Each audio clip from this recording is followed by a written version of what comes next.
2016년 이세돌 구단을 4승 1패로 꺾으며 인공지능 알파고가 화제가 된 적이 있었습니다. 딥마인드사에서 개발한 알파고는 현존하는 모든 선수들의 실력을 월등히 뛰어넘게 되는데요. 그러나 알파고에서 만족하지 않은 딥마인드는 알파고 제로를 만들게 됩니다. 기존의 알파고는 인간의 기보와 바둑에 대한 기본적인 지식, 그리고 바둑의 규칙을 입력한 채로 학습을 진행하였는데요. 알파고 제로는 인간의 기보와 바둑에 대한 지식을 제외하고 바둑의 규칙만을 알려준 뒤 학습시켰습니다. 이 알파고 제로는 알파고를 상대로 백전백승이라는 어마어마한 성과를 거뒀습니다. 여기서 바둑뿐만 아닌 체스, 쇼기까지 섭렵한 알파 제로를 내놓으며 굉장한 기술의 발전을 이룩해내는데요. 딥마인드는 여기서 멈추지 않습니다. 지금까지는 게임의 규칙을 인간이 입력해 주었는데요. 이제는 이 규칙까지 직접 학습하는 인공지능을 만들었다고 합니다. 오늘의 주인공, 뮤제로입니다. 딥마인드는 생각했습니다. 알파고, 알파제로는 전부 오차 없는 시뮬레이션 환경과 잘 정돈된 규칙상에서 움직이잖아. 그럼 로봇과 같은 현실과 관련된 분야에 즉각 투입하긴 어렵겠네 하고 말이죠. 그래서 이 천재들은 규칙을 학습해버리자 라고 생각합니다. 사실 규칙을 학습하려는 시도가 처음은 아닙니다. 머리프리 강화학습에 대한 연구가 이루어진 바 있는데요. 이 머리프리 강화학습은 어떤 선택이 최선일지 후보를 고르는 폴리시와 각 행동의 결과를 평가하는 value 펑션을 환경과의 상호작용을 통해 생성하게 됩니다.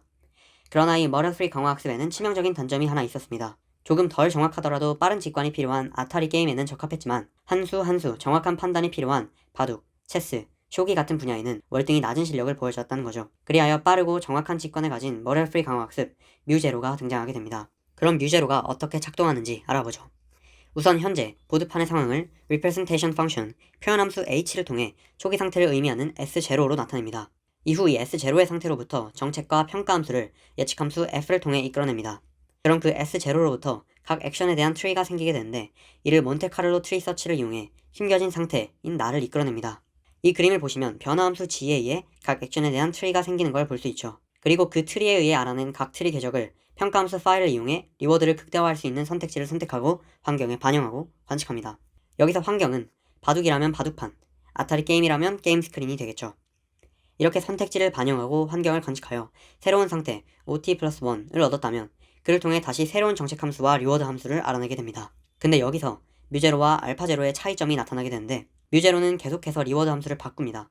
알파제로 같은 경우는 개발자가 입력한 로스 함수와 리워드 함수를 사용하지만 뮤제로는 리워드를 함수를 통해 예측하고 행동에 따른 예측된 리워드와 실제 관측된 리워드를 비교해 리워드 함수의 손실, 로스를 계산합니다. 즉 계속해서 리워드 함수가 바뀌게 되는 것이죠.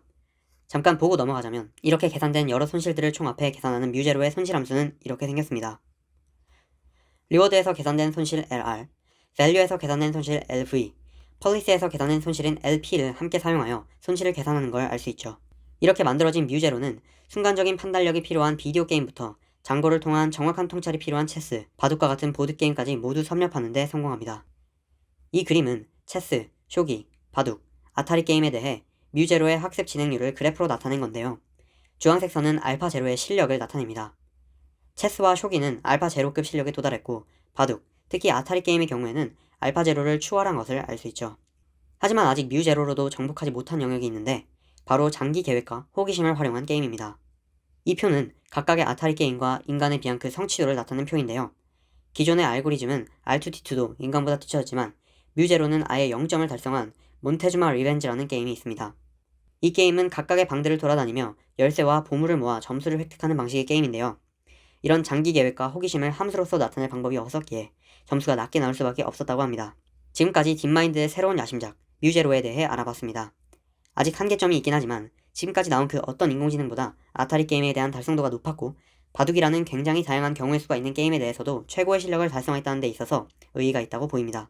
앞으로도 딥마인드사의 멋진 행보를 기대하며 영상 마치겠습니다. 감사합니다.